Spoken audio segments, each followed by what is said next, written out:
ನಾವು ಸ್ಟ್ರಾಂಗಾಗಿ ಥಿಂಕ್ ಮಾಡಬೇಕು, ಸ್ಟ್ರಾಂಗಾಗಿ ಇರಬೇಕು ಅಂತ ತುಂಬ ಸತಿ ಅನ್ಕೋತೀವಿ. ಬಟ್ ಬ್ರೇಕ್ ಡೌನ್ ಆಗ್ತೀವಿ. ಸಿಚುವೇಶನ್ಸ್ ಆ ಥರ ಇರುತ್ತೆ. ನಾವು ಅಂದ್ಕೊಂಡಿರೋ ಪರ್ಸನ್ಸನ್ನೇ ನಮಗೆ ಹರ್ಟ್ ಆಗೋ ಚಾನ್ಸಸ್ ಇರುತ್ತೆ. ಬಟ್ ಏನೇ ಆದರೂ ಕೂಡ ಕಮ್ ಬ್ಯಾಕ್ ಆಗೋದು, ಮತ್ತು ಎಷ್ಟೇ ಟಫ್ ಸಿಚುವೇಶನ್ಸ್ ಬಂದರೂ ಕೂಡ ನಾವು ಸ್ಟ್ರಾಂಗಾಗಿ ಬೌನ್ಸ್ ಬ್ಯಾಕ್ ಆಗೋದು ತುಂಬಾ ಮ್ಯಾಟ್ರ್ ಆಗುತ್ತೆ. ಸೊ ಸ್ಟ್ರಾಂಗ್ ಮೆಂಟಾಲಿಟಿ ಇರೋರು ಈ ಥರ ಥಿಂಕ್ ಮಾಡಲ್ಲ ಮತ್ತು ಈ ಥರ ನಡ್ಕೊಳ್ಳಲ್ಲ. ಯಾವುದು ಆ ರೀತಿ ಒಂದು ಫ್ಯೂ ಕ್ವಾಲಿಟೀಸ್ ಹೇಳ್ತೀನಿ. ನೀವು ಆ ಥರ ಏನಾದರೂ ಬಿಹೇವ್ ಮಾಡ್ತಿದ್ದೀರಾ, ಆ ಥರ ಥಿಂಕ್ ಮಾಡ್ತಿದ್ದೀರಾ ಅಂದರೆ ಈಗಲಿಂದನೇ ತಲೆಯಿಂದ ತೆಗ್ದಾಕಿ ಮತ್ತು ನಿಮ್ಮ ಬಿಹೇವಿಯರಿಂದ ಚೇಂಜ್ ಮಾಡ್ಕೊಳ್ಳಿ. ಏನು ಅಂದರೆ ಸ್ಟ್ರಾಂಗಾಗಿರಬೇಕು ಅಂದರೆ ನಾವು ಈ ಥರ ಬಿಹೇವ್ ಮಾಡಲೇಬಾರ್ದು. ಸೊ ಇವತ್ತಿನ ವೀಡಿಯೋಗೆ ಸ್ವಾಗತ. ನಾನು ನಿಮ್ಮ Shweta. Welcome to middle class family vlogs. ಎಲ್ಲರೂ ಹೇಗಿದ್ದೀರಾ ಅಂತ ಕಮೆಂಟ್ ಮಾಡಿ ತಿಳಿಸಿ. ನನ್ನ ಚಾನಲ್ನ ಹೊಸದಾಗಿ ನೋಡ್ತಾ ಇದ್ದರೆ ಚಾನಲ್ನ ಸಬ್ಸ್ಕ್ರೈಬ್ ಮಾಡಿಕೊಂಡು ಲೈಕ್ ಮಾಡಿ, ಶೇರ್ ಮಾಡಿ, ಕಮೆಂಟ್ ಮಾಡಿ. ಸ್ಟ್ರಾಂಗ್ನೆಸ್ ಅಂದಿದ ತಕ್ಷಣವೇ ನಾವು ಅಳಲ್ಲ, ನಾವು ಡೌನ್ ಆಗಲ್ಲ, ನಾವು ಎಮೋಷ್ನಲ್ ಇರಲ್ಲ, ನಮಗೆ ಎಮೋಷನ್ಸೇ ಇರಲ್ಲ, ಮತ್ತು ನಮಗೆ ಡೌನ್ಫಾಲ್ ಅನ್ನೋದೇ ಇಲ್ಲ, ಸೋಲೋದಿಲ್ಲ, ನಾವು ಯಾವಾಗಲೂ ಸ್ಟ್ರಾಂಗಾಗಿ ಇರ್ತೀವಿ, ಸ್ಟಬೋನ್ ಆಗೇ ಇರ್ತೀವಿ. ಆ ಥರ ಎಲ್ಲ ಅಂದ್ಕೊಂಡಿದ್ದೀರಾ ಅಂದರೆ ಆ ಥರ ಎಲ್ಲ ಏನೂ ಇಲ್ಲ ಫ್ರೆಂಡ್ಸ್. ಸ್ಟ್ರಾಂಗ್ ವುಮೆನ್ ಅಂದಿದ ತಕ್ಷಣ ನಮಗೆ ಎಮೋಷನ್ಸ್ ಇರಲ್ಲ ಅಂತ ಏನಿಲ್ಲ. ನಮಗೂ ಅಳು ಬರುತ್ತೆ, ಕಣ್ಣೀರು ಬರುತ್ತೆ, ಬೇಜಾರಾಗುತ್ತೆ, ಯಾರಾದರೂ ಏನಾದರೂ ಅಂದಾಗ ಬೇಜಾರಾಗುತ್ತೆ. ಬಟ್ ಸ್ಟ್ರಾಂಗಾಗಿ ಮೆಂಟಾಲಿಟಿ ಇರೋ ವುಮೆನ್ ಹೇಗೆ ಅಂದರೆ ಅದೇ ಗುಂಗಲ್ಲಿ ಇರಲ್ಲ, ಅದನ್ನೇ ಯೋಚನೆ ಮಾಡ್ಕೊಳ್ತಾನೆ ಇರಲ್ಲ. ಬೌನ್ಸ್ ಬ್ಯಾಕ್ ಆಗೋದು ಬೇಗ ಆಗುತ್ತೆ. ಸೊ ನೀವು ಅದನ್ನೇ ಯೋಚನೆ ಮಾಡಿಕೊಂಡು ಇಡೀ ದಿನಗಳ್ಗಟ್ಟಲೆ, ವಾರಗಳ್ಗಟ್ಟಲೆ ಅದನ್ನೇ ಯೋಚನೆ ಮಾಡಿಕೊಂಡು ಟೈಮ್ ವೇಸ್ಟ್ ಮಾಡ್ತಿದ್ದೀರಾ ಅಂದರೆ you are in the wrong track. ನೀವು ಕರೆಕ್ಟಾಗಿ ಸ್ಟ್ರಾಂಗಾಗಿ ಥಿಂಕ್ ಮಾಡಬೇಕು. ಇಲ್ಲ, ನಾನು ಏನಾದರೂ ಆಗಲಿ ಸ್ಟಬರ್ನಾಗಿ ಲೈಫ್ನ ಲೀಡ್ ಮಾಡಬೇಕು. ಒಂದೊಂದು ಸತಿ ಕೆಲವ್ರು ದೊಡ್ಡವ್ರು ಹೇಳ್ತಾರೆ ಕಲ್ ಥರ ಇಟ್ಬಿಡ್ಬೇಕು ಅಂತ. ಎಷ್ಟೊಂದು ಸಿಚುವೇಶನ್ಸಲ್ಲಿ ನಾವು ಆ ಥರ ಇರೋದು ತುಂಬ ಬೆಸ್ಟ್. ನಮಗೆ ಫೀಲಿಂಗ್ಸ್ ಇರುತ್ತೆ, ಇಲ್ಲ ಅಂತಲ್ಲ. ಬಟ್ ಕೆಲವು ಸಿಚುವೇಶನ್ಸಲ್ಲಿ ನಮ್ಮ ಫೀಲಿಂಗ್ಸ್ನ ಎಕ್ಸ್ಪ್ರೆಸ್ ಮಾಡ್ದೇ ನಾವೇ ಸ್ಟ್ರಾಂಗಾಗಿ ಹ್ಯಾಂಡಲ್ ಮಾಡ್ಕೊಳ್ಳೋದು ಫಾರ್ ಬೆಟರ್ ಅಂತ ಅನಿಸುತ್ತೆ. Strength comes from handling the situation strongly ಅಂತ ನನ್ನ ಸ್ಟ್ರಾಂಗ್ ಬಿಲೀಫು. ಸೊ ಇವತ್ತು ನಾನು ಒಂದು ಬೇಕಿಂಗ್ ಟ್ರೈ ಮಾಡಿದ್ದೆ, ಪ್ರೋಟೀನ್ ಬಾರ್ ಅಂತ. ನೀವು ಡೆಫಿನೆಟ್ಲಿ ಟ್ರೈ ಮಾಡಿ. ಈ ಬೇಕಿಂಗೋಸ್ಕರ ನಾನು ಅಗಾರೋ ಅವ್ರದ್ದು 25 ಲೀಟರ್ಸ್ OTGನ ಯೂಸ್ ಮಾಡ್ತಾ ಇದ್ದೀನಿ. ಇದಕ್ಕೆ ಒಂದು ಟ್ರಾನ್ಸ್ಪರೆಂಟ್ ಲಿಡ್ ಇರುತ್ತೆ. ಇದರಲ್ಲಿ 3 ಹೀಟಿಂಗ್ ಸ್ಟೇಜಸ್ ಇರುತ್ತೆ. ಯೂಸರ್ ಮ್ಯಾನ್ಯುಯಲಲ್ಲಿ ಎಲ್ಲ ಕೊಟ್ಟಿರ್ತಾರೆ. ಇದೆಲ್ಲ ಫಂಕ್ಷನ್ ನಾಬ್ಸು, ಹೀಟಿಂಗ್ ಮೋಡ್ಸು. ಮೇನಾಗಿ ಇದರಲ್ಲಿ 5 ಹೀಟಿಂಗ್ ಮೋಡ್ಸ್ ಇರುತ್ತೆ. ಪ್ರಾಪರಾಗಿ ಬೇಕಿಂಗಿಗೆ, ಗ್ರಿಲ್ಲಿಂಗಿಗೆಲ್ಲ ಯೂಸ್ ಮಾಡ್ಕೋಬೋದು. ಟೆಂಪ್ರೇಚರ್ ರೇಂಜ್ ಬಂದು 100ಇಂದ 250 ಡಿಗ್ರಿ ಟೆಂಪ್ರೇಚರ್ ರೇಂಜ್ ಇರುತ್ತೆ. ಸೊ ಇದರಲ್ಲಿ ಇಂಟ್ರೆಸ್ಟ್ ಇದ್ದರೆ ಡಿಸ್ಕ್ರಿಪ್ಷನ್ ಬಾಕ್ಸಲ್ಲಿ ಲಿಂಕ್ನ ಕೊಟ್ಟಿರ್ತೀನಿ. ಈ ರೆಸಿಪಿ ಹೇಳಬೇಕು ಅಂದರೆ ಹಾಲಲ್ಲಿ ಸ್ವಲ್ಪ ಡೇಟ್ಸ್ನ ನೆನೆಸ್ಬೇಕು. ಒಂದು 10 ನಿಮಿಷ ನೆನೆಸಿದ್ರೆ ಸಾಕು. ಬೆಚ್ಚಗಿರೋ ಹಾಲು ಅಂದರೆ ಒಂದು 1 ನಿಮಿಷ ನೆನೆಸಿದ್ರೂ ಸಾಕು. ಅದನ್ನು ಮಿಕ್ಸಿ ಮಾಡ್ಕೋಬೇಕು. ಇಲ್ಲಿ ಒಂದು ಮಿಕ್ಸಿಂಗ್ ಬೌಲ್ನ ತೊಗೊಂಡು ಮಿಕ್ಸ್ ಸೀಡ್ಸ್ ಮತ್ತು ಡ್ರೈ ಫ್ರೂಟ್ಸು, ಕ್ರಾನ್ಬೆರೀಸ್ ಹಾಕಿದ್ದೀನಿ. ಬೇಕಾದ್ರೆ ನೀವು ಒಣ ದ್ರಾಕ್ಷಿನೂ ಹಾಕೋಬೋದು ಫ್ರೆಂಡ್ಸ್. ಮತ್ತು ಇನ್ಸ್ಟೆಂಟ್ ಓಟ್ಸು ಮತ್ತು ಮಿಕ್ಸ್ ಮಾಡ್ಕೊಂಡಿದ್ವಲ್ಲ ಆ ಡೇಟ್ಸು, ಅದನ್ನು ಹಾಕಿದ್ದೀನಿ. ಮತ್ತು ಸ್ವಲ್ಪ ಕೋರ್ಸಾಗಿ ಮಿಕ್ಸಿ ಮಾಡ್ಕೊಂಡಿದ್ದೆ ಬಾದಾಮಿನ, ಗೋಡಂಬಿ ಹಾಕ್ಬೋದು. ನಿಮ್ಗೆ ಏನು ಬೇಕಾದ್ರೂ ಡ್ರೈ ಫ್ರೂಟ್ಸು, ನಟ್ಸು ಹೆಂಗನ ಹಾಕ್ಕೋಬೋದು. ಇದಕ್ಕೆ ಎಷ್ಟೇ ಹಾಕಬೇಕು ಅಷ್ಟೇ ಹಾಕಬೇಕು ಅಂತ ಏನಿಲ್ಲ. ಸ್ವಲ್ಪ ನಾನು ತುಪ್ಪನೂ ಹಾಕಿದ್ದೀನಿ. ಎಲ್ಲ ಹಾಕಿ ಸ್ವಲ್ಪ ಕಿವುಚ್ಕೊಂಡು ಮಿಕ್ಸ್ ಮಾಡಿ. ಟೇಸ್ಟು ತುಂಬ ಚೆನ್ನಾಗಿ ಬರುತ್ತೆ. ಅಷ್ಟೇ, ಜಸ್ಟ್ 5 ಮಿನಿಟ್ಸಲ್ಲೇ ಆಗೋಗುತ್ತೆ. ಬೇಕಿಂಗ್ ಪ್ಯಾನ್ಗೆ ನಾನು ಗ್ರೀಸ್ ಮಾಡ್ಕೊಂಡಿದ್ದೀನಿ. ತುಪ್ಪ ಹಾಕಿ ಗ್ರೀಸ್ ಮಾಡಿಕೊಂಡು ನಿಮಗೆ ಯಾವ ಶೇಪಲ್ಲಿ ಇಷ್ಟ ಆಗುತ್ತೆ, ಮಕ್ಕಳಿಗೆ ಹೆಂಗೆ ಟೆಂಪ್ಟ್ ಆಗುತ್ತೆ ಆ ರೀತಿ ನೀಟಾಗಿ ಈ ಥರ ಶೇಪ್ ಕೊಟ್ಟು, ನಾನು ಈ ಥರ ಶೇಪ್ ಕೊಟ್ಟಿದ್ದೆ. ಜಸ್ಟ್ ಅದನ್ನು ಬೇಕ್ ಮಾಡುವಂಥದ್ದು. ಯಾವುದೇ ಬೇಕಿಂಗ್ಗೆ ಪ್ರೀ ಹೀಟ್ ಮಾಡ್ಕೋಬೇಕು. ಪ್ರೀ ಹೀಟ್ ಟೆಂಪ್ರೇಚರ್ ಬಂದು 180 ಡಿಗ್ರಿ ಫಾರ್ 10 ಮಿನಿಟ್ಸ್. ಬೇಕಿಂಗ್ ಬಂದು 160 ಡಿಗ್ರಿ ಫಾರ್ 10 to 15 ಮಿನಿಟ್ಸ್. ಅಷ್ಟೇ, ಬೇಗನೆ ಆಗೋಗುತ್ತೆ. ಸೊ ಎಂಜಾಯ್ ಮಾಡಿ. ಡೆಫಿನೆಟ್ಲಿ ತುಂಬ ಹೆಲ್ದಿ. ನೀವು ಬೇಕಾದರೆ ಇನ್ಸ್ಟೆಂಟ್ ಓಟ್ಸ್ ಜಾಗದಲ್ಲಿ ರೋಲ್ಡ್ ಓಟ್ಸ್ ಕೂಡ ಯೂಸ್ ಮಾಡ್ಕೋಬೋದು. ತುಂಬಾ ಚೆನ್ನಾಗಿರುತ್ತೆ. ನಟ್ಸೂ ಅಷ್ಟೇ, ನಿಮ್ಗೆ ಎಷ್ಟು ಬೇಕೋ ಅಷ್ಟು ನಟ್ಸ್ನ ಯೂಸ್ ಮಾಡ್ಕೋಬೋದು. ಡ್ರೈ ಫ್ರೂಟ್ಸ್ ಯೂಸ್ ಮಾಡ್ಕೋಬೋದು. ಬೆಳಗ್ಗೆ ಏನಾದ್ರು ನಾನು ಇದು ಮಾಡಿದಾಗಿಂದ ಏನು ಅಂದರೆ, ಬೆಳಗ್ಗೆ ಇದನ್ನು ಒಂದು ತಿಂದು ಒಂದು ಗ್ಲಾಸ್ ಮಕ್ಕಳಿಗೆ ಹಾಲು ಕೊಟ್ಬಿಟ್ರೆ ಅಂತೂ ತುಂಬಾ ಬೆಸ್ಟ್. ಎಲ್ಲ ನಟ್ಸು, ಸೀಡ್ಸು ಎಲ್ಲನೂ ಸೇರುತ್ತೆ. ಮತ್ತು ಡ್ರೈ ಫ್ರೂಟ್ಸು ಹಾಕಿರ್ತೀವಲ್ವ, ಓಟ್ಸ್ ಇರುತ್ತೆ. ಸೊ ಕಾರ್ಬೋಹೈಡ್ರೇಟ್ಸು, ಫೈಬರು, ಪ್ರೋಟೀನು ಎಲ್ಲನೂ ತುಂಬಾ ಚೆನ್ನಾಗಿರುತ್ತೆ. ನನಗೆ ಪರ್ಸ್ನಲಿ ಈ ರೆಸಿಪಿ ತುಂಬಾ ಇಷ್ಟ ಆಯಿತು. ನಿಮ್ಗೆ ಹೇಗೆ ಅನಿಸ್ತು ಅಂತ ಕಮೆಂಟ್ ಮಾಡಿ ತಿಳಿಸಿ. ಜೊತೆಗೆ ಇದ್ರ ಜೊತೆಗೆ ತುಂಬ ಚೆನ್ನಾಗಿ ಕೇಳ್ತಾ ಇರೋದು ಏನು ಅಂದರೆ ಹರ್ಬಲ್ ಆಯಿಲ್ ಅಂತ ನಾನು ಒಂದು ವಿಡಿಯೋದಲ್ಲಿ ಹೇಳಿದ್ದೆ, ಅದ್ರ ಬಗ್ಗೆ ತೋರಿಸಿ ಅಂತ. ಇವತ್ತಿನ ಬ್ಲಾಗಲ್ಲಿ ಅದೇ ತೋರಿಸ್ತಾ ಇದ್ದೀನಿ. ಸ್ವಲ್ಪ ಕರ್ಬೇವಿನ ಸೊಪ್ಪು ಮತ್ತು ದಾಸವಾಳದ ಹೂವು, ಇದು ಬೇವಿನ ಸೊಪ್ಪು, ಆಮೇಲೆ ಇಲ್ಲಿ ಈರುಳ್ಳಿನ ಕಟ್ ಮಾಡಿ ಇಟ್ಕೊಂಡಿದ್ದೀನಿ. ಆಲೋವೆರಾನ ಈ ರೀತಿ ಕಟ್ ಮಾಡಿ ಇಟ್ಕೊಂಡಿದ್ದೀನಿ. ಇದೆಲ್ಲ ತುಂಬ ಹೆಲ್ತ್ ಬೆನಿಫಿಟ್ಸ್ ಇದೆ. ಇದು ಆಮ್ಲ, ಬೆಟ್ಟದ ನೆಲ್ಲಿಕಾಯಿ ಅಂತಾರಲ್ಲ, ಇದಿಷ್ಟನ್ನು ಒಂದು 10 ಅನಿಸುತ್ತೆ, 10ನ ಚಾಪ್ ಮಾಡಿ ಇಟ್ಕೊಂಡಿದ್ದೀನಿ. ಒಂದು ಬಾಣಲಿ ತೊಗೊಂಡು ಒಂದು 3 ಕಪ್, 2ರಿಂದ 3 ಕಪ್ಪಷ್ಟು ಕೊಕೊನಟ್ ಆಯಿಲ್, ಪ್ಯಾರಾಚೂಟ್ ಆಯಿಲ್ನ ಯೂಸ್ ಮಾಡ್ತಾಯಿದ್ದೀನಿ. ಇದು ಆಯಿಲ್ ಬಂದ್ಬಿಟ್ಟು ನೀವು ಬೇಕಾದರೆ 6 ಮಂತ್ಸಿಗೆ ಮಾಡ್ಕೋತೀರಾ ಅಂದರೆ ಜಾಸ್ತಿನೂ ಮಾಡ್ಕೋಬೋದು, ಆವಾಗವಾಗೂ ಮಾಡ್ಕೋಬೋದು. ನಾನಿಲ್ಲಿ ನೋಡಿ 1 ಲೀಟ್ರದ್ದು ತರಿಸಿದ್ದೆ, ಅದರಲ್ಲಿ ಅರ್ಧ, ಒಂದು ಮುಕ್ಕಾಲು ಹಾಕಿದ್ದೀನಿ. ನೆಕ್ಸ್ಟ್ ಇಲ್ಲಿ ನೋಡಿ ಬಿಳಿ ಎಳ್ಳು, ಮಧ್ಯದಲ್ಲಿ ನಾನು ಎಷ್ಟೊಂದು ರೆಸಿಪೀಸ್ನೂ ಹಾಕಿದ್ದೀನಿ, ಎಷ್ಟೊಂದು ಐಟಮ್ಸ್ನೂ ಹಾಕಿದ್ದೀನಿ, ಅದನ್ನು ಹೇಳ್ತಾ ಹೋಗ್ತೀನಿ. ಆಯಿಲ್ ಮತ್ತು ದಾಸವಾಳದ ಎಲೆಗಳನ್ನೂ ಹಾಕಿದ್ದೀನಿ. ಫ್ರೆಶ್ ಆಗನ್ನು ಹಾಕಿ, ನಾನು ಡ್ರೈ ಮಾಡಿದ್ರೆ ಬೆಸ್ಟ್. ಅದು ಫ್ರೆಶ್ ಆಗಿ ಹಾಕಿದ್ರೆ ಏನು ಅಂದರೆ ತುಂಬ ಎಣ್ಣೆ ಕುಡಿದು ಬಿಡುತ್ತೆ, ಅದು ಆ ಥರ ಇರುತ್ತೆ. ಸೊ ಅದಕ್ಕೆ ಸ್ವಲ್ಪ ಡ್ರೈ ಮಾಡಿದ್ದೀನಿ. ಆಮೇಲೆ ದಾಸವಾಳದ್ದು, ಇನ್ನು ವೈಟ್ ಹಾಕಿದ್ರೂ ಇನ್ನೂ ದಾಸವಾಳದ್ದು ಚೆನ್ನಾಗೇ ಇರುತ್ತೆ. ಈಗ ಕೆಂಪುದೂ ಹಾಕಿದ್ದೀನಿ, ಮೆಂತ್ಯ ಕಾಳು ಹಾಕಿದ್ದೀನಿ, ಇದನ್ನಾಗಲೇ ತೋರಿಸಿಲ್ಲ ಅನಿಸುತ್ತೆ. ಈಗ ಆ ಥರನೇ ಎಷ್ಟೊಂದು ರೆಸಿಪೀಸು ಹಂಗೆ ನೋಡ್ತಾ ಇದ್ದೆ. ಮತ್ತು ಹಸ್ಬೆಂಡ್ ಅವ್ರ ಅಕ್ಕನೂ ಹೇಳಿ ಮಾಡಿದ್ದಾರೆ. ಅವ್ರು ಹೇಳ್ತಾನೆ ಇದ್ರು, ಈ ಥರ ಮಾಡು. ನಂದು ಹೊಸ ಮನೆಗೆ ಬಂದಾಗಿಂದ ಕೂದಲು ತುಂಬಾ ಉದುರ್ತಾ ಇದೆ, ಸೊ ಅದಕ್ಕೆ ಟ್ರೈ ಮಾಡ್ತಿದ್ದೆ. ಅವರು ಹೇಳ್ತಾಯಿದ್ರು, ಈ ಥರ ಎಲ್ಲ ಇದೆಲ್ಲ ರೆಸಿಪಿ ಅನ್ನೋದೇ ಬರ್ತಾ ಇದ್ದಾರೆ, ಐಟಮ್ಸ್ ಎಲ್ಲ ಮಾಡು, ಅದು ಒಳ್ಳೆ ರಿಸಲ್ಟ್ ಬರುತ್ತೆ, ಕೂದಲು ಉದ್ರೋದೂ ಕಡಿಮೆ ಆಗುತ್ತೆ, ಜೊತೆಗೆ ಬೇಬಿ ಹೇರ್ಸ್ ಅನ್ನೋದು ತುಂಬ ಬರುತ್ತೆ, ಹೇರ್ ಗ್ರೋಯಿಂಗ್ ಚೆನ್ನಾಗಾಗುತ್ತೆ ಅಂತ ಅಂತಿದ್ರು. ಅದಕ್ಕೆ ನಾನು ಟ್ರೈ ಮಾಡಿದೆ. ಇದು ಮಾತ್ರ ಮಾಡಬೇಕಾದ್ರೆ ಮನೆಯೆಲ್ಲ ಘಮ ಘಮ ಅನ್ನತ್ತೆ, ಸಿಕ್ಕಾಪಟ್ಟೆ ಚೆನ್ನಾಗಿರುತ್ತೆ.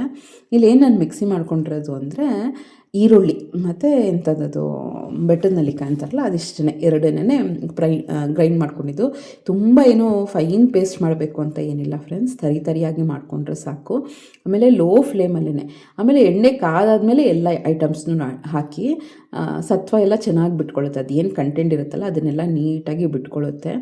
ಕಲರ್ ಇರ್ಬೋದು ಮತ್ತು ಅರೋಮಾ ಇರ್ಬೋದು, ತುಂಬಾ ಚೆನ್ನಾಗಿರುತ್ತೆ. ಇದನ್ನು ವೀಕ್ಲಿ 2 ಟೈಮ್ಸ್ ಅಥವಾ 3 ಟೈಮ್ಸು ಅಪ್ಲೈ ಮಾಡಿ ಮಸಾಜ್ ಮಾಡಬೇಕು. ಅಪ್ಲೈ ಮಾಡಿದ ತಕ್ಷಣ ಅದರ ನ್ಯೂಟ್ರಿಷನಲ್ ಬೆನಿಫಿಟ್ಸ್ ಎಲ್ಲ ನಮಗೆ ಸಿಗುತ್ತೆ. ಮಸಾಜ್ ಮಾಡಿದ ತಕ್ಷಣ ಬೆನಿಫಿಟ್ಸ್ ಎಲ್ಲ ಚೆನ್ನಾಗಿ ಅಬ್ಸಾರ್ಬ್ ಆಗುತ್ತೆ, ಬ್ಲಡ್ ಸರ್ಕ್ಯುಲೇಷನ್ ಚೆನ್ನಾಗಾಗುತ್ತೆ. ಯಾವಾಗ ನಮ್ಗೆ ಸ್ಕಾಲ್ಪ್ಗೆ, ಈಗ ಅದನ್ನು ಬುಕ್ ಮಾಡಿದ್ದೀನಿ, ಸ್ಕಾಲ್ಪ್ಗೆ ಅಪ್ಲೈ ಮಾಡುವಂಥ ಒಂದು ಇದು ಬರುತ್ತಲ್ಲ, ಒಂದು ಬಾಟಲ್ ಥರ. ನಾವು ಏನು ಮಾಡ್ತೀವಿ ಅಂದರೆ ಕೂದಲಿಗೆ ಹಚ್ತೀವಿ, ಕೂದಲಿಕ್ಕಿಂತ ಬುಡಕ್ಕೆ ಹಚ್ಚಬೇಕು. ಸ್ಕಾಲ್ಪ್ ಅಂತ ಹೇರ್ ರೂಟ್ಸ್ಗೆ ಹಚ್ಚಬೇಕು. ಸೊ ಅದೆಲ್ಲ ಚೆನ್ನಾಗಿ ಅಬ್ಸಾರ್ಬ್ ಆಗುತ್ತೆ, ಒಳ್ಳೆ ಬೆನಿಫಿಟ್ ಇರುತ್ತೆ. ನನಗಂತೂ ಈಗಂತೂ ಸ್ವಲ್ಪ ಒಂದು 10 ಡೇಸಿಂದ ಯೂಸ್ ಮಾಡ್ತಿರೋದ್ರಿಂದ ಒಂದು ಲೆವೆಲ್ಗೆ ಓಕೆ. ನಾನು ತುಂಬ ಕಡಿಮೆ ಆಗಿದೆ ಅಂತ ಹೇಳಲ್ಲ, ನೋಡ್ತೀನಿ, ಅದಕ್ಕೆ ನಿಮ್ಮ ಜೊತೆನೂ ಶೇರ್ ಮಾಡ್ತಾಯಿದ್ದೀನಿ. ಬಟ್ ನಮ್ಮ ಹಸ್ಬೆಂಡ್ ಅವ್ರ ಅಕ್ಕನಿಗಂತೂ ಒಳ್ಳೆ ರಿಸಲ್ಟ್ ಸಿಕ್ಕಿದೆ. ಅವ್ರು ಹೇಳಿದ್ದಕ್ಕೆ ನಾನು ಮಾಡಿದ್ದು, ಅನ್ಕೋತಾ ಇದ್ದೆ ಮಾಡೋಣ ಅಂತ. ಬಟ್ ಬ್ಯುಸಿ ಶೆಡ್ಯೂಲಲ್ಲಿ ನನ್ನ ಕೈಲಿ ಮಾಡೋಕ್ಕೇ ಆಗ್ತಿರ್ಲಿಲ್ಲ. ಅವರು ಮೊನ್ನೆ ಬಂದಿದ್ರಲ್ಲ, ಅವ್ರು ಆ ಥರ ಹೇಳ್ತಿದ್ರು, ಈ ಥರ ಮಾಡು, ಒಳ್ಳೆ ರಿಸಲ್ಟ್ ಸಿಗುತ್ತೆ ಅಂತ ಹೇಳಿದ್ಮೇಲೆ ನನಗೂ ಅನಿಸ್ತು, ಹೌದಲ್ವ, ಏನೇನೋ ಟ್ರೈ ಮಾಡ್ತೀವಿ. ಅದು ಬೇಕಾದ್ರೆ ಇದನ್ನು ಹಾಕ್ಕೋಬೋದು, ಮಾಸ್ಕ್ ಹಾಕ್ಕೋಬೋದು, ಹೇರ್ ಮಾಸ್ಕ್ ಹಾಕ್ಕೋಬೋದು, ಎಲೆಗಳದ್ದು, ದಾಸವಾಳದ ಎಲೆಗಳು ಮತ್ತು ಆಲೋವೆರಾ ಜೆಲ್ ಅದನ್ನೆಲ್ಲ ಹೇರ್ ಮಾಸ್ಕು ಮಾಡ್ಕೋಬೋದು.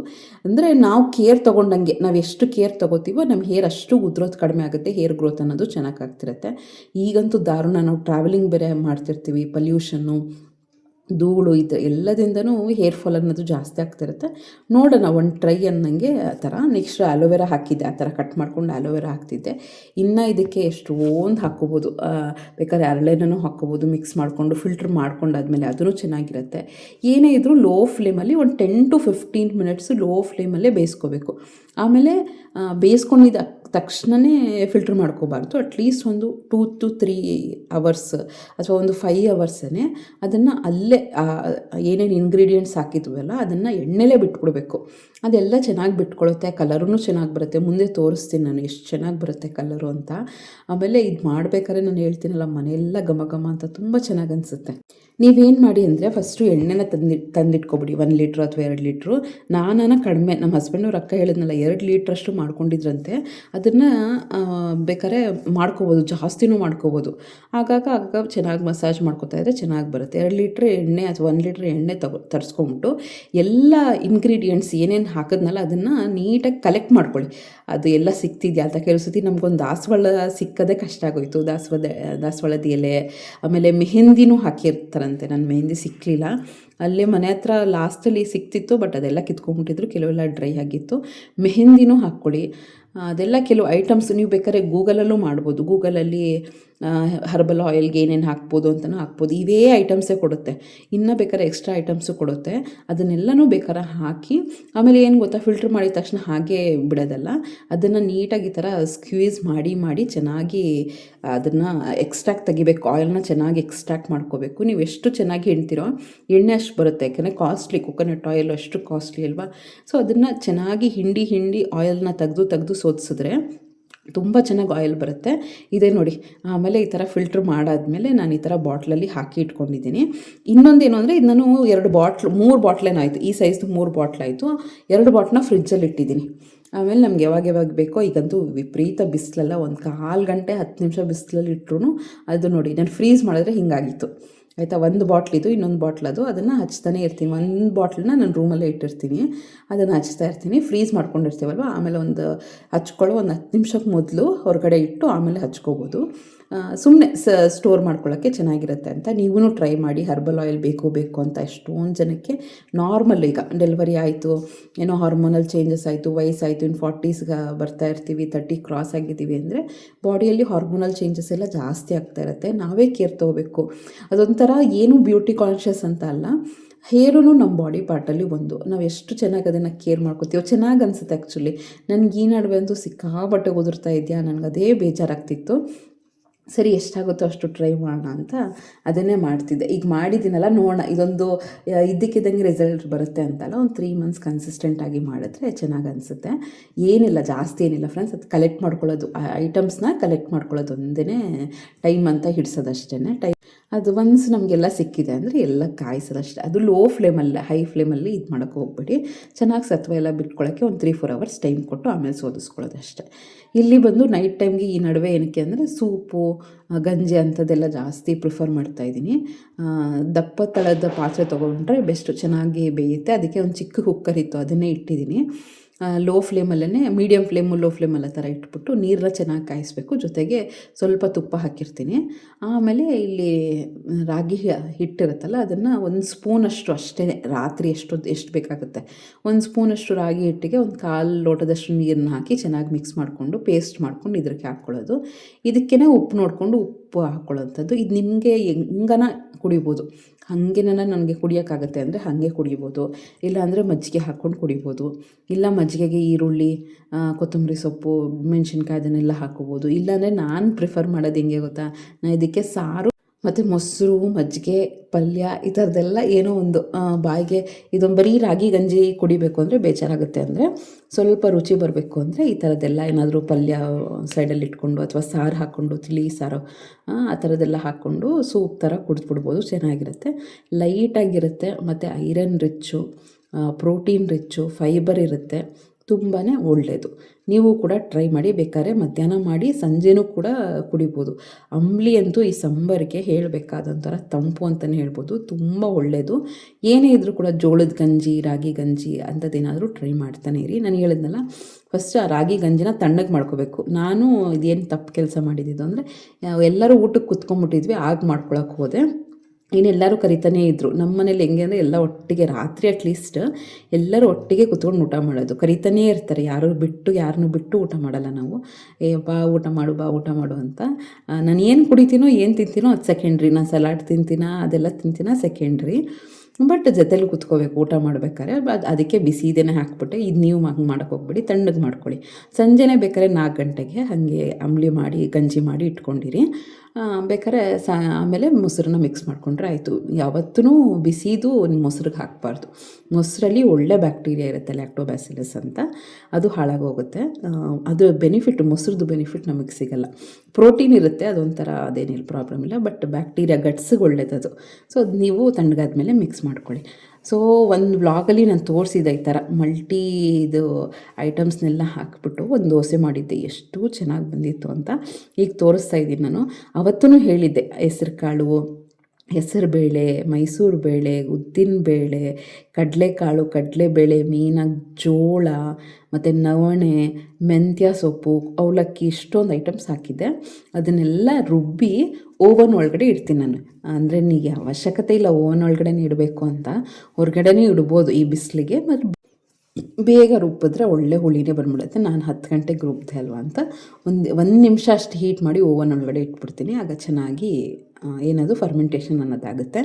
ಆಮೇಲೆ ಮಿಕ್ಸಿ ಮಾಡ್ಕೊಳ್ಬೇಕಾದ್ರೆ ಮರಿಬೇಡಿ, ಮೀಡಿಯಮ್ ರವೆ 1 ಕಪ್ಪು ಅಥವಾ 1 ಕಪ್ಪು ಚಿರೋಟಿ ರವೆ. ನಮ್ಮ ಮನೇಲಿ ಚಿರೋಟಿ ರವೆ ಇತ್ತು, ಡೈರೆಕ್ಟಾಗಿ ಹಾಗೆ ಹಾಕಿದೆ. ನೀವು ಮೀಡಿಯಮ್ ರವೆ ಹಾಕ್ತೀರಾ ಅಂದರೆ ಸ್ವಲ್ಪ ಮಿಕ್ಸಿಗೆ ಹಾಕ್ಬಿಡಿ. ಅದೇ ನೆನೆಸ್ಬೇಕು ಅಂತ ಏನಿಲ್ಲ, ನೆನೆಸಿದ್ರೂ ಓಕೆ, ಇದೇನು ಹಿಂಗೆ ಮಾಡಬೇಕು ಅಂತ ಏನಿಲ್ಲ. ಸೊ ಆ ಥರ ಮಿಕ್ಸಿ ಮಾಡಿದ್ರೆ ಎದ್ದೇಳಲ್ಲ, ಆ ಥರ ಎಲ್ಲ ಪ್ರಾಬ್ಲಮ್ ಏನೂ ಇರಲ್ಲ. ಇದ್ರ ಜೊತೆಗೆ ಇದೇನೋ ಪರ್ಫೆಕ್ಟ್ ಕಾಂಬಿನೇಷನ್ ಅಂತ ಹೇಳಲ್ಲ, ಬಟ್ ಈ ನಡುವೆ ನಾನು ಅದೇ ಹೇಳಿದ್ನಲ್ಲ, ಸ್ವಲ್ಪ ತರಕಾರಿನ ಜಾಸ್ತಿ ಇನ್ಕ್ಲೂಡ್ ಮಾಡೋಣ ಅಂತ ಅನ್ಕೋತಾ ಇದ್ದೀನಿ. ಅದಕ್ಕೆ ಈ ರೀತಿ ಬೀಟ್ರೂಟು ಜಾಸ್ತಿ ನೀವು ನೋಡಿ ಎಷ್ಟೊಂದು ಬೀಟ್ರೂಟ್ ಎರಡೇ, ಅದು ನೀವು ನಂಬಲ್ಲ, ಇಷ್ಟಿಷ್ಟು ದಪ್ಪದ್ದು ಎರಡೇ ಬೀಟ್ರೂಟ್ ತುರ್ತಿರೋದು ಎಷ್ಟೊಂದಾಗಿದೆ. ಅದನ್ನು ಐರನ್ ಕಡಾಯಲ್ಲೇ ಎಲ್ಲ ಮಾಡಿದರೆ ತುಂಬ ಒಳ್ಳೆಯದು. ಪಲ್ಯ ಮಾತ್ರ ಒಳ್ಳೆಯದು ಐರನ್ ಕಡಾಯಲ್ಲೇ ಮಾಡುವಂಥದ್ದು. ಮಾಮೂಲಿ ಎಣ್ಣೆ, ಸಾಸಿವೆ, ಕಡಲೆಬೇಳೆ, ಉದ್ದಿನಬೇಳೆ, ಈರುಳ್ಳಿ ಜಾಸ್ತಿ ಹಾಕಿ ಚೆನ್ನಾಗಿ ಬರುತ್ತೆ. ಮತ್ತು ಹಸಿಮೆಣ್ಸಿನ್ಕಾಯಿ ಹಾಕಿ ಚೆನ್ನಾಗಿ ಫ್ರೈ ಮಾಡ್ಕೊತಾ ಇದ್ದೀನಿ. ಈ ದೋಸೆಗೆ ಚಟ್ನಿನೂ ಮಾಡಿದ್ದೆ ಮತ್ತು ಬೀಟ್ರೂಟ್ ಪಲ್ಯನೂ ಮಾಡಿದ್ದೆ. ತಿನ್ಬೋದು ಫ್ರೆಂಡ್ಸ್, ಚೆನ್ನಾಗೇ ಇತ್ತು, ನನಗೇನೋ ಇಷ್ಟ ಆಯಿತು. ಹೆಂಗೆ ನಮ್ಮ ಮೈಂಡ್ ಸೆಟ್ ಅಷ್ಟೇ ನಮ್ಮದು. ತರಕಾರಿ ಸೇರಿಸ್ಕೋಬೋದು ಅಂದರೆ ಹೆಂಗನ ಸೇರಿಸ್ಕೋಬೋದು. ನೆಕ್ಸ್ಟ್ ಈಗ ಅದೇನು ತುರ್ಕೊಂಡಿದ್ನಲ್ಲ, ಸ್ವಲ್ಪ ದಪ್ಪನೇ, ಸಣ್ಣದಲ್ಲಿ ಏನು ತುರ್ಕೊಂಡಿರಲ್ಲ, ದಪ್ಪದಲ್ಲೇ ತುರ್ಕೊಂಡು ಇದನ್ನೆಲ್ಲ ಚೆನ್ನಾಗಿ ಮಿಕ್ಸ್ ಮಾಡಿಕೊಂಡು ಕೊತ್ತಂಬರಿ ಸೊಪ್ಪು ಮತ್ತು ಕಾಯಿ ತುರಿ ಹಾಕುವಂಥದ್ದು ಅಷ್ಟೇ, ಚೆನ್ನಾಗಿರುತ್ತೆ. ನೀವು ಅಷ್ಟೇ, ಏನು ನಮ್ಮ ಲೈಫ್ ಸ್ಟೈಲ್ನ ಹೆಲ್ತಿ ಮಾಡ್ಕೋಬೇಕು ಅಂದರೆ ತರಕಾರಿ ಸೊಪ್ಪನ್ನ ಜಾಸ್ತಿ ಇನ್ಕ್ಲೂಡ್ ಮಾಡ್ಕೊಳ್ಳಿ. ಫ್ರೂಟ್ಸೂ ಜಾಸ್ತಿ ಬೇಡ, ದಿನಕ್ಕೊಂದು ಫ್ರೂಟು ಒಳ್ಳೆಯದದು. ಜಾಸ್ತಿ ತಿಂದಷ್ಟು ಅದೂ ಶುಗರೇ, ನ್ಯಾಚುರಲ್ ಶುಗರ್ ಆದರೂ ಕೂಡ ಜಾಸ್ತಿ ತಿನ್ನೋದೂ ಒಳ್ಳೆಯದಲ್ಲ. ನಾನು ಈಗ ಕಷ್ಟ ಆಗೋದು ಅಂದರೆ ಏನು ಅಂದರೆ ಚಾಪಿಂಗು, ತುರ್ಕೊಳ್ಳೋದು ಅದೇ ಥರ ಅಲ್ವಾ. ಸೊ ಯಾವಾಗಲೂ ಅಷ್ಟೇ ನಾನು ಡೈಲಿ 3/4 ಗಂಟೆ ಚಾಪಿಂಗಿಗೆ ಅಂತ ಎತ್ತಿಡ್ತಾಯಿದ್ದೀನಿ. ನಮ್ಮ ಹೆಲ್ತ್ನ ನಾವು ನೋಡ್ಕೊಂಡಿಲ್ಲ ಅಂದರೆ ತುಂಬ ಮುಂದೆ ಕಷ್ಟ ಆಗುತ್ತೆ. ಸೊ ಅದು ನನಗೂ ರಿಯಲೈಸ್ ಆಯಿತು. ನನಗೆ ವಿಟಮಿನ್ B12 ಅದು D3 ಎಲ್ಲ ಕಡಿಮೆ ಆಗಿದ್ದಾಗ ನರ್ಕ ನೋಡ್ಬಿಟ್ಟಿದ್ದೀನಿ. ಒಂದು ಸ್ವಲ್ಪ ದೂರ ನಡಿಬೇಕು ಅಂದರೂ ಕಷ್ಟ ಆಗ್ತಿತ್ತು, ಮೇಲೆ ಹೋಗಬೇಕು ಅಂತ ಕಷ್ಟ ಆಗ್ತಿತ್ತು. ಇಲ್ಲಿ ಬೇರೆ ಡುಪ್ಲೆಕ್ಸ್ ಬೇರೆ ಇತ್ತಲ್ಲ, ಭಾರಿ ಕಷ್ಟ ಆಗ್ತಿತ್ತು. ಸೊ ನಮ್ಮ ಕೇರ್ನ ನಾವು ತೊಗೋಬೇಕು. ಕೇರ್ ಅಂದ್ರೇ ಹೆಲ್ತ್ ಇದ್ದರೆ ನಾವು ಏನನ್ನ ಸಾಧಿಸ್ಬೋದು. ನಾನು ಯಾವಾಗಲೂ ಹೇಳೋಂಗೆ, ಒಂದು 10,000 ಸಂಪಾದನೆ ಕಡಿಮೆ ಮಾಡಿಕೊಂಡ್ರೂ ಪರವಾಗಿಲ್ಲ, ಅದನ್ನು ಹೆಲ್ತ್ಗೆ ಟೈಮ್ ಕೊಡಿ. ಎಷ್ಟಾಗುತ್ತೋ ಅಷ್ಟು, 3/4 ಗಂಟೆ ಅಥವಾ 1 ಅವರ್. ನಿಮ್ಮನ್ನ ಕಡಿಮೆ ಜನ ಅಂದರೆ ಅರ್ಧ ಗಂಟೆ. ಯಾವ ಟೈಮಲ್ಲಿ ನಾನು ಚಾಪ್ ಮಾಡ್ಕೋಬೇಕು, ಟಿ ವಿ ನೋಡಿಕೊಂಡು ಮಾತಾಡಿಕೊಂಡು ಬ್ಲೂಟೂತಲ್ಲಿ ಹಾಡು ಕೇಳಿಕೊಂಡು ಮಾಡಲೇಬೇಕು. ಆಗಲ್ಲ ಅಂದರೆ ಆಗಲ್ಲ. ನನಗೂ ಆಗ್ತಿರ್ಲಿಲ್ಲ, ನನಗೂ ಇರಿಟೇಷನ್, ಯಾರಿಗಿವೆಲ್ಲ ಎಷ್ಟಾಗುತ್ತೆ.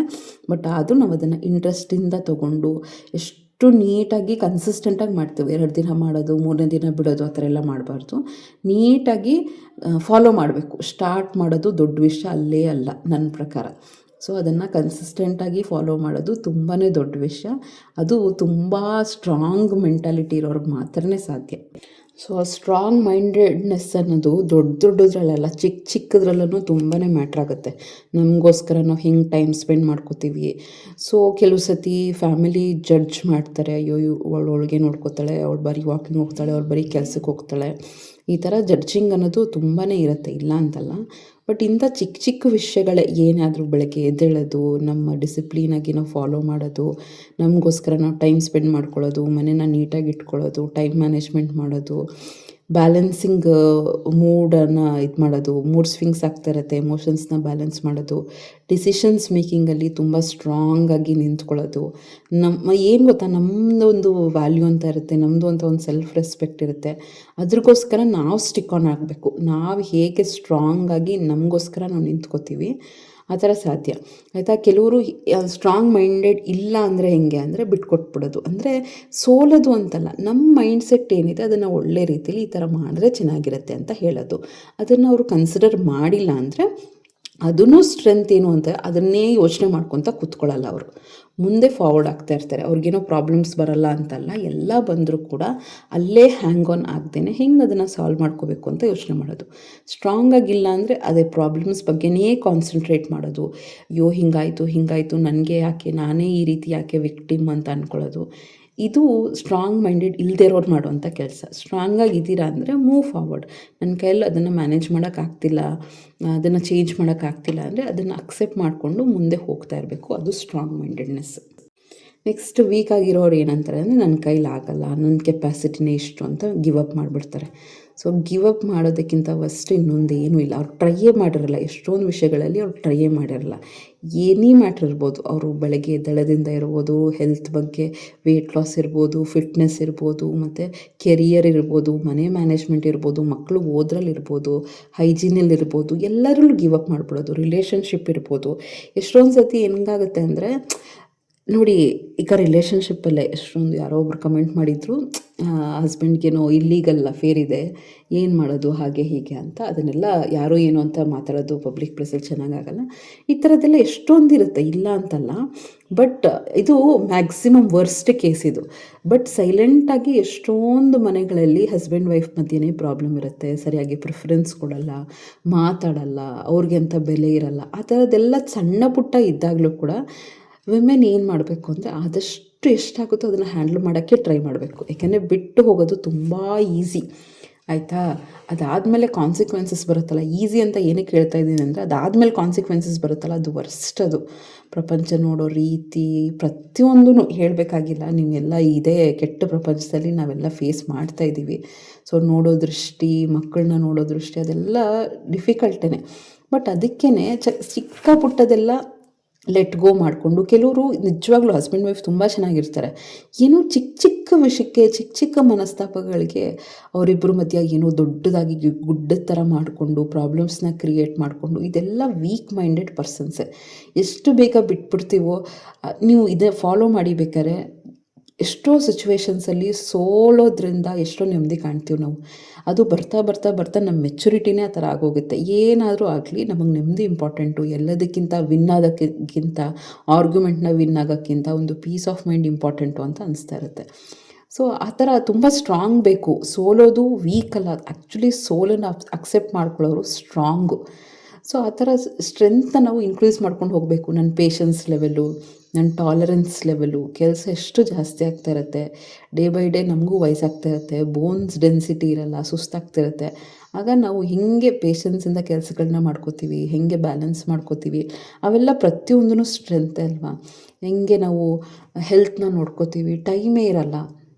ನನಗೆ ಪರ್ಸ್ನಲಿ ನಾನು ಫೇಸ್ ಮಾಡ್ತಾ ಇರ್ತೀನಿ.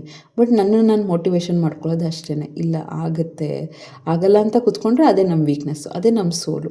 ಏನೇ ಆದರೂ ಕೂಡ ಅಟ್ಲೀಸ್ಟ್ ವೀಕ್ಲಿಯಲ್ಲಿ 5 ಡೇಸನ್ನು ಮಾಡೋಣ, 4 ಡೇಸನ್ನು ಮಾಡೋಣ. Something is better than nothing. Healthy lifestyle ತುಂಬಾ ಕಷ್ಟ ಅದು. ಬಟ್ ಮಾಡಿದ್ದೀರಾ, ಒಂದು ಸತಿ ಅಭ್ಯಾಸ ಆಗೋಗಿದೆ ಅಂದರೆ ಬಿಡೋಕ್ಕಾಗಲ್ಲ. ಏನೇ ಆಗಲಿ ಕೂಡ ಅದನ್ನು ಸ್ಟ್ರಾಂಗಾಗಿ ನಾನು ಮಾಡಬೇಕು ಅಂತ ನಾನೇ ಅಂದ್ಕೊಳ್ಳೋದು. ಸೆಲ್ಫ್ ಟಾಕ್ ಅಂತೀವಲ್ವ, ಅದು ಕೂತ್ಕೊಂಡಾಗ ನಾನೇ ತಲೆಯಲ್ಲಿ ಅನ್ಕೋತಾ ಇರ್ತೀನಿ. ವಾಕಿಂಗ್ ಮಾಡ್ತಾ ಇರ್ತೀನಿ ಅಂದರೆ ಏನೇ ಆದರೂ ಇವತ್ತು ಸಂಜೆನೂ ಮಾಡಬೇಕು, ಏನೇ ಆದರೂ ನಾಳೆನೂ ಮಾಡಬೇಕು, ಬಿಡಬಾರ್ದು ಅಂತ ಅನ್ಕೋತಾ ಇರ್ತೀನಿ. ನಾನೇ ಅನ್ಕೋತಾ ಇರ್ತೀನಿ ಆ ಥರ. ಸೊ ಅದಕ್ಕೆ ಸ್ಟ್ರಾಂಗ್ ಮೆಂಟಾಲಿಟಿ ವಿಮೆನ್ ಆಗಬೇಕು ಅಂದರೆ ಏನೇ ಆಗಿದ್ರೂ ಕೂಡ ಅದನ್ನು ನ್ಯೂಟ್ರಲಾಗಿ, ಲೈಟಾಗಿ ತೊಗೊಂಡು ಪ್ರಾಕ್ಟಿಕಲ್ಲಾಗಿ ಲೈಫ್ನ ಲೀಡ್ ಮಾಡೋದನ್ನು ಕರಿಬೇಕು.